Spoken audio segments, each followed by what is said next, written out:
It is a torrential downpour outside, and that doesn't happen very often where I live. And because of that, I can't get what I was going to do done earlier. So I get to make these videos, and I'm actually really feeling it, and it's fun. So I'm now going to talk about my experience with Chiron lines. Like when you go on AstroClick Travel, if you haven't been, check it out. AstroClick Travel, Google it.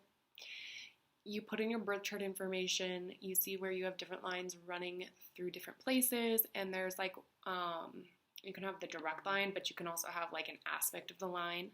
So I have my direct Chiron ascendant line running like straight up and down through the West Coast. It runs directly over Sacramento, and I lived there when I was 18. When I was 18, it was one of those things where I was like, it was much before I've had any knowledge of astrology. It was like an intuitive thing where I was drawn to go live there because I had a guy, it was my sister's boyfriend, and he had done a AmeriCorps, and he had told me about it, and I was like, all my friends were going to college. I didn't want to go to college because I didn't know what I would study. I was like, I don't know anything about myself yet. I wanted to go have an experience where I could learn more about myself and more about the world. So I was like, AmeriCorps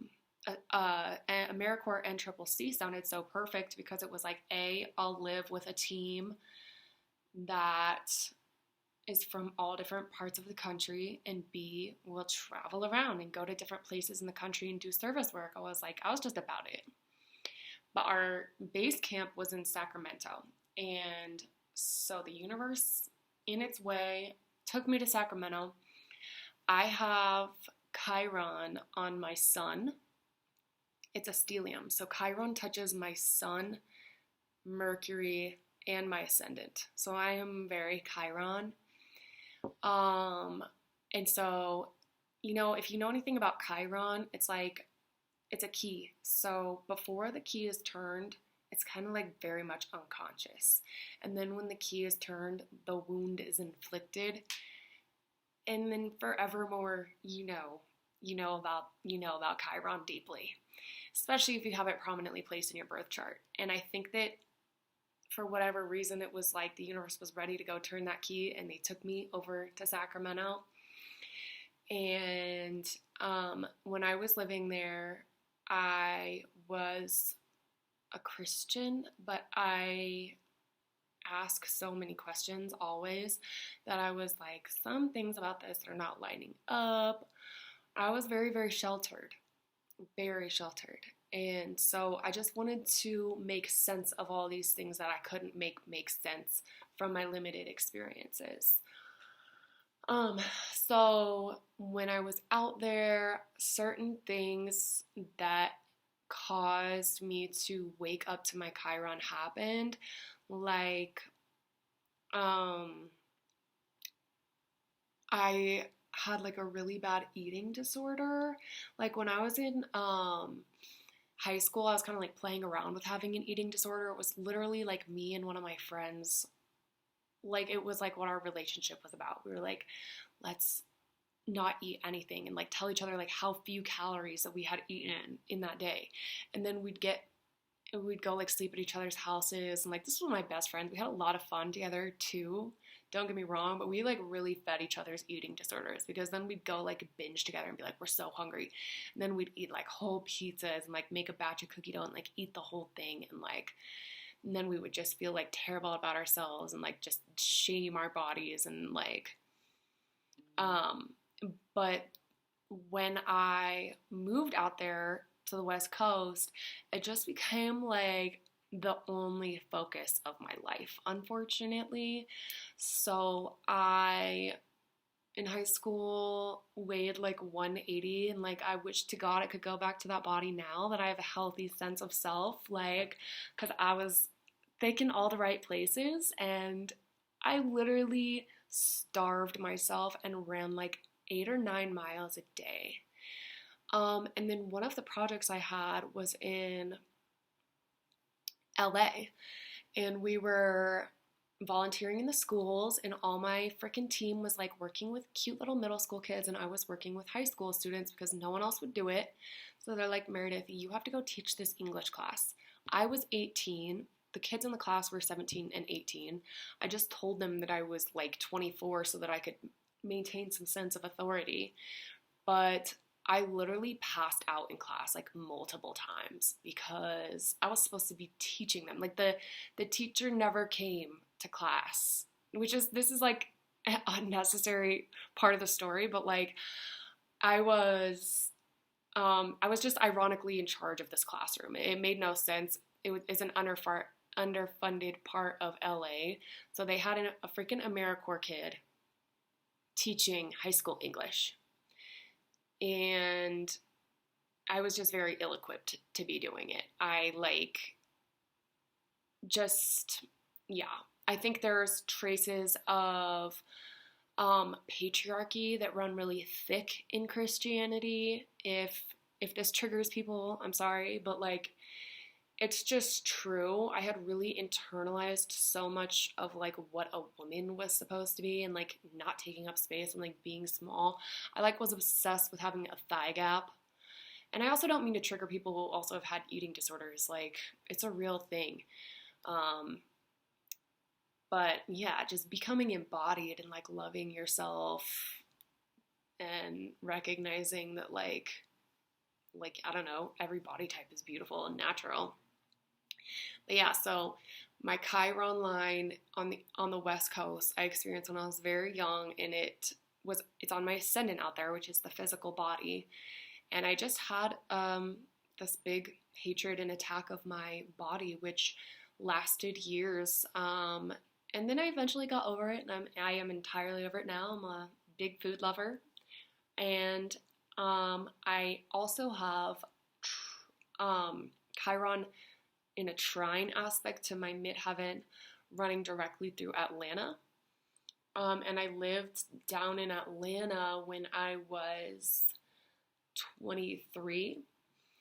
When I was in Atlanta, it was another part of Chiron manifesting in my life. This is going to be kind of personal. I think it really will trigger people, and I apologize in advance. This is your warning, okay? This is your warning. But when I was in college, I took all these classes, and I was learning about feminism, and like that's how I rejected the eating disorder, because I was like, I didn't realize before that what I internalized was power dynamics and oppression on women, teaching us to be small. So then when I found that out, I was like, well, fuck that. I am not going to let this mess with my mind anymore. And I saw a really, really helpful nutritionist who just taught me like to listen to my body. And she was like, whatever your body craves, eat it. I was terrified of doing that at the time, but I just did what she said. And I found out that like my body knew what it was doing, and I could trust my own appetite and my own cravings. But also when I was in college and taking those same classes, I kind of like learned what was going on with like race dynamics in the country, and it brought up so much emotion in me. It was like the emotion of shame, which is debatably maybe not an emotion. It's kind of more of a mask to emotion.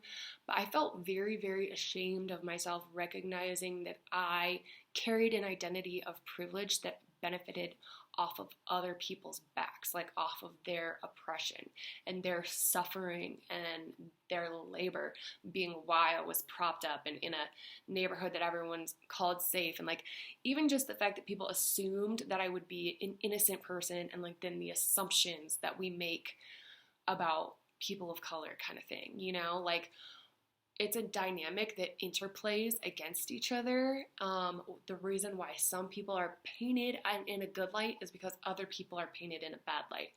And I didn't recognize that at first. And I was really sheltered. And like, so when I was in college and I came to recognize that, it was deeply humiliating for me, and I needed to go out into the world and like learn how it felt and looked on a day-to-day now that I knew the information instead of being blind to it as I was before. So I didn't move there being like, oh, I'm going to go live in a city where there's like a bunch of Black people. And like Atlanta is very diverse. Atlanta literally has entire neighborhoods for like different minor groups, you know, like from all over the world. So when I say it's diverse, it's actually diverse. There's so many like minorities living there and thriving there. But it happened in a more roundabout way. It was like I was praying to God that I could find out like how to exist in myself in a way that wasn't going to harm other people. And ironically, this kid from AmeriCorps called me, who is my ex-boyfriend now. He's Black. And I'd never called or talked to him on the phone before. I didn't even know he had my phone number. And he called me at like 3 a.m. one night when he was drunk, and I was drunk at the time too. And he was like, I just got this idea that I should give you a call. And I was like, that's crazy. And then we got along like amazing, and we ended up dating. And long story short, we lived together in my college town for a little while. It didn't work out too good of us living there. There was some shit that went down. So we moved to Atlanta because he has family in Atlanta. And then when I went and lived in Atlanta, like, it was like, like, the most intense traumatic things that could happen happened all, like, back to back in, like, the span of, like, 6 months. And that is where I have Chiron ascendant, you know, going straight through. So I'm really not going to get too deep into it, but what I had manifested was for my wound to kind of like work itself out. And that's Chiron's nature. It's not a comfortable asteroid in any sense, but by continuing to point out the ways that you feel wounded, it forces you out of necessity to find ways to heal yourself. And for me, I was needing to find a way to heal my identity, which is a really deep, deep subject. And if people like this video, I can give more information about it. I have a really strong feeling some people are really not gonna like this video. But there's, in our culture in general, issues with identity. That's why identity politics came out in the first place. The way we treat each other based on what we look like is not a good and human way to interact with people. But whether you're doing it on purpose or not, like, we've been trained, and a lot of the time we do it subconsciously and make assumptions about people based on what they look like. And like, it's just for some, and it's not for everybody. But for me, it's been a big part of my life to grapple with like my identity. And the experiences that I had in Atlanta forced me to do that. Like, I guess I'll just give tidbits because I want people to know what living on a Chiron line is like. So I had an abortion out there, and that was something that made me have to grapple with my identity because I had to deal with whether I wanted to be a mother or not. That's part of an identity. I also got a felony when I was out there due to something that I actually didn't do, but I got set up. And the reason that I was in the circumstance that I was in was because I really didn't know who I was. And so that circumstance being really shitty forced me to understand who I was. And sometimes you learn who you are by learning who you are not. So, again, with this astrocartography stuff, it's like, look at where Chiron is in your birth chart and see if it's prominently placed. it makes a huge difference whether it's like on your ascendant, and I think I said this backwards, but it's on my ascendant on the West Coast where I had the eating disorder ruling my body. But on in Atlanta, it is on my midheaven, which is like where I dealt with like the wound of my outward persona. Um, so yeah, it definitely came in like a wrecking ball. It's not for the weak of heart. I can't imagine living on a Chiron line. If people have experiences of living on a Chiron line, like let me know what that's been like. I've only, I have lived there, but only each place for as long as like 6 months and not longer than that. So, hopefully this is helpful to people. Now you know a lot more about the craziness of what I've been through, but I have a lot of Chiron in my birth chart. It's also in the 12th house for me. So the 12th house deals with the collective and it deals with the unconscious. And so it would naturally bring up certain pains that we are almost all needing to work out on a societal level. So yeah, I know this video will probably be uncomfortable for people to listen to. And if that's not Chiron, I don't know what is. So I hope it's still helpful for you and that you learned something valuable about this. And thanks for watching.